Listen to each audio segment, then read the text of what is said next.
Good morning friends. Last వీడియోలో మనం August వరకు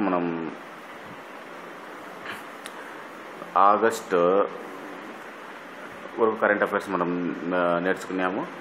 దాని తర్వాత మనం ఆగస్టు నుంచి కంటిన్యూటీగా ఆగస్టులో ఇంకా కొన్ని మిగిలి ఉన్నాయి. ఆ కంటిన్యూటీగా ఆగస్టు సెప్టెంబరు అవన్నీ మనం ఈరోజు ఈ క్లాస్లో మనము నేర్చుకుందాము.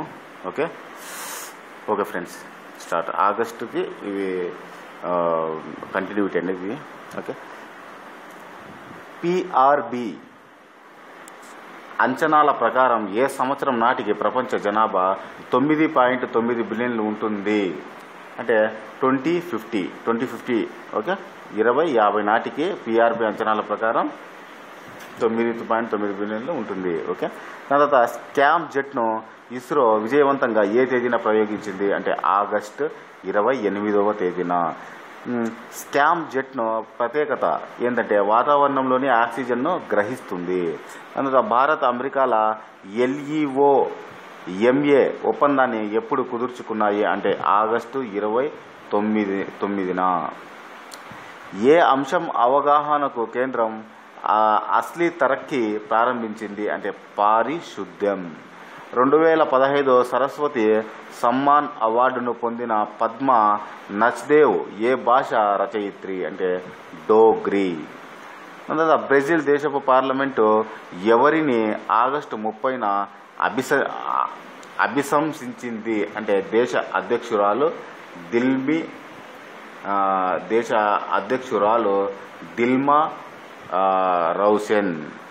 ఆగస్టు 5 నుంచి 21 వరకు వేసవి ఒలింపిక్స్ను ఎక్కడ ప్రారంభించారు అంటే బ్రెజిల్లో.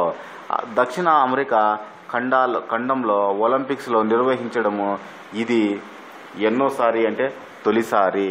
దక్షిణార్ధ గోళంలో ఒలింపిక్స్ నిర్వహించడం ఇది ఎన్నోసారి అంటే మూడవసారి. రియో ఒలింపిక్స్ నినాదం రియో ఒలింపిక్స్ నినాదం అంటే ఏ న్యూ వరల్డ్. కనీసంగా ఒక్క బంగారం పతకాన్ని కూడా గెలవని దేశాల సంఖ్య ఎంత అంటే 54. 2000 సంవత్సరంలో దక్షిణార్ధ గోళంలో ఒలింపిక్స్ ఎక్కడ నిర్వహించారు అంటే సిడ్నీ. రియో ఒలింపిక్స్లో పతకాల సాధనలో అగ్రస్థానంలో నిలిచిన దేశం ఏదంటే అమెరికా. ఒలింపిక్స్లో తొలిసారిగా 1000 బంగారు పతకాల మైలురాయిని అందుకున్న తొలి ఏకైక దేశం ఏదంటే అమెరికా. రియో ఒలింపిక్స్లో అమెరికా మొత్తం ఎన్ని పతకాలను సొంతం చేసుకుంది అంటే 121. పతకాల సాధనలో 2వ స్థానంలో నిలిచిన దేశం ఏదంటే బ్రిటన్. పతకాల ర్యాంకులో భారత్ ఎన్నో స్థానంలో నిలిచిందంటే 63వ స్థానంలో. రియో ఒలింపిక్స్లో తొలి పతకాన్ని గెలిచిన దేశం ఏదంటే అమెరికా. 112 సంవత్సరాల తర్వాత తిరిగి ఏ క్రీడను రియోలో ప్రవేశపెట్టారు అంటే గోల్ఫ్. ఈ ఒలింపిక్స్లో భారత్ తరపున ఎంతమంది పాల్గొన్నారు అంటే 117 మంది పాల్గొన్నారు. ఏ విభాగాల్లో భారత్ పతకాలు గెలుచుకుందంటే రెజ్లింగ్, బ్యాడ్మింటన్. ఓకే, జిమ్నాస్టిక్లో దీపా కర్ణాకర్ ఎన్నో స్థానంలో నిలిచింది అంటే 4వ స్థానంలో. 2020 వేసవి ఒలింపిక్స్ను ఎక్కడ నిర్వహించారు 2020 వేసవి ఒలింపిక్స్ను ఎక్కడ నిర్వహించారంటే టోక్యోలో. 2018 వింటర్ ఒలింపిక్స్ను ఎక్కడ నిర్వహించనున్నారు అంటే దక్షిణ కొరియాలో జరిగే క్రీడల్లో మస్కట్గా దేనిని ఎంపిక చేశారు అంటే వైట్ టైగర్. ఇవి మనకు ఆగస్టుకు సంబంధించిన ముఖ్యమైన ఎగ్జామ్ పాయింట్ ఆఫ్ వ్యూలో చాలా ఇంపార్టెంట్ అయిన క్వశ్చన్స్ అండి. దాని తర్వాత మనం సెప్టెంబర్లో ఒకసారి చూస్తాము. సెప్టెంబర్లో బ్రిక్స్ దేశాల పర్యాటక సదస్సు సెప్టెంబర్ 1-2 తేదీల్లో ఎక్కడ నిర్వహించారు అంటే ఖజురహో. బ్రిక్స్ దేశాల సినీ ఉత్సవం సెప్టెంబర్ 2వ తేదీన ఎక్కడ ప్రారంభించారు అంటే న్యూఢిల్లీ. బ్రిక్స్ దేశాల సినీ ఉత్సవంలో జీవితకాల సాఫల్య పురస్కారాన్ని పొందిన నటుడు ఎవరంటే రిషి కపూర్. బ్రిక్స్ సిటీ ఉత్సవంలో ఉత్తమ చిత్రంగా ఎంపికైంది ఏదంటే తిది. ఇటీవలే జాతీయ స్థాయి హోదాను పొందిన రాజకీయ పార్టీ ఏదంటే తృణమూల్ కాంగ్రెస్. తృణమూల్ కాంగ్రెస్లో కలిసి ప్రస్తుతం దేశంలో ఎన్ని జాతీయ రాజకీయ పార్టీలు ఉన్నాయి అంటే 7.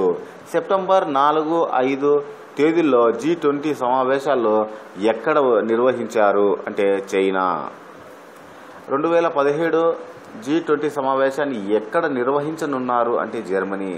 2018 G20 సమావేశం ఎక్కడ నిర్వహించనున్నారు అంటే అర్జెంటీనా. పంజాబ్ జాతీయ బ్యాంకుకు బ్రాండ్ అంబాసిడర్గా ఎవరు ఉండారు? పంజాబ్ జాతీయ అంటే పంజాబ్ నేషనల్ బ్యాంకుకు బ్రాండ్ అంబాసిడర్ ఎవరు ఉన్నారంటే విరాట్ కోహ్లీ. కేరళ మాదక ద్రవ్యాలు మద్య పానానికి వ్యతిరేక ప్రచారాన్ని అంబాసిడర్ ఎవరున్నారంటే సచిన్ టెండూల్కర్. మలేరియా రహిత దేశంగా ఏ ఆసియా దేశాన్ని ప్రపంచ ఆరోగ్య సంస్థ ప్రకటించింది అంటే శ్రీలంక. ప్రస్తుతము ఆసియా ఖండంలో మలేరియా రహిత దేశాలు ఏవి? శ్రీలంక, సింగపూర్, మల్దీవులు. సెప్టెంబర్ 9న అణు పరీక్షను నిర్వహించిన దేశం ఏదంటే ఉత్తర కొరియా. ప్రధానమంత్రి కృషి సంచయ్ యోజన కింద ఎన్ని ప్రాజెక్టులను నిర్ణయించాలని కేంద్ర లక్ష్యం పెట్టుకుందంటే 99. 3DR వాతావరణ ఉపగ్రహాన్ని ఇస్రో ఎప్పుడు ప్రారంభించింది అంటే సెప్టెంబర్ 8న.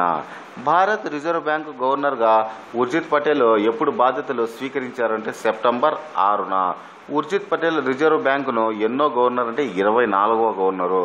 రిజర్వ్ బ్యాంకుకు డిప్యూటీ గవర్నర్గా చేసి గవర్నర్ అయిన వాళ్ళలో ఉర్జిత్ పటేల్ ఎన్నో వాడు అంటే 8వ వాడు. ఆధార్ కార్డు ఇచ్చే విభాగం UIDAIకి పార్ట్ టైం చైర్మన్గా ఎవరు నియామకం అయ్యారు అంటే సత్యనారాయణ. ఇంటర్నెట్ మార్కెట్లో ప్రపంచంలో ప్రస్తుతం భారత్ ఎన్నో స్థానంలో ఉంది అంటే మన యుఎస్ అంచనాల ప్రకారం 2వ స్థానంలో ఉంది.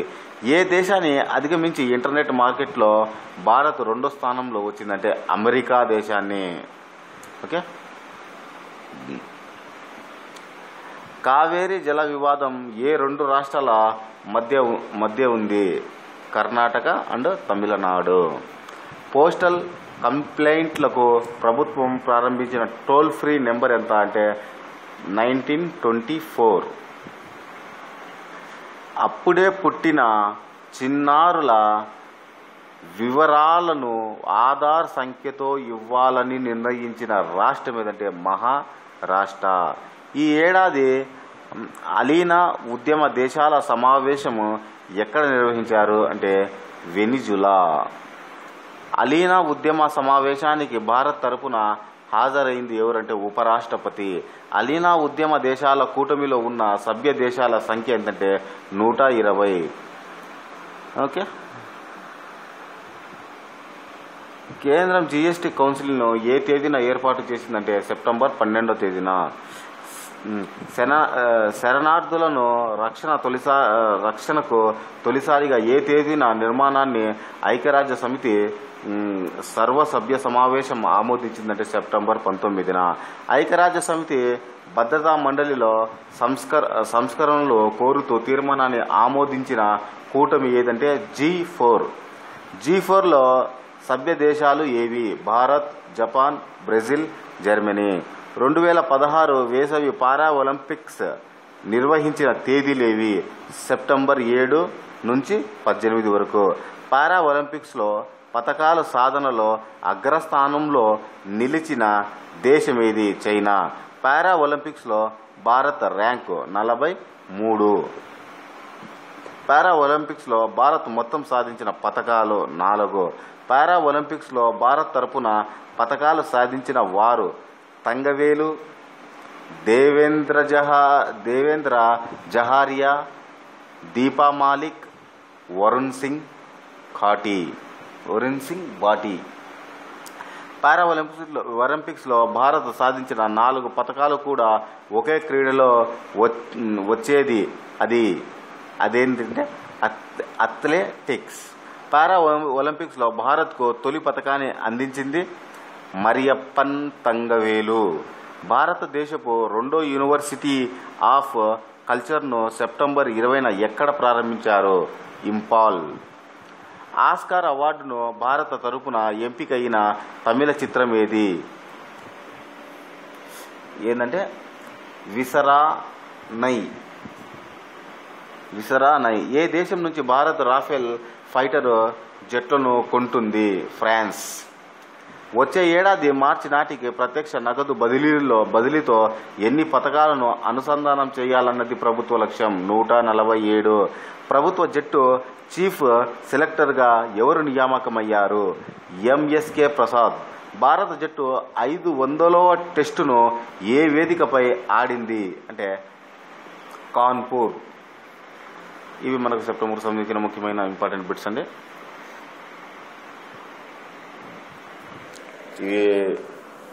దీని తర్వాత మనం అక్టోబర్, నవంబర్ నెక్స్ట్ క్లాస్లో మనము నేర్చుకున్నాము. ఈ వీడియో కనుక మీకు నచ్చినట్టయితే లైక్ చేసి షేర్ చేయండి. నచ్చకపోతే కామెంట్లో చెప్పండి.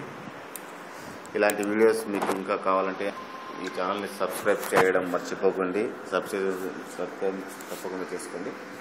Okay, thank you very much.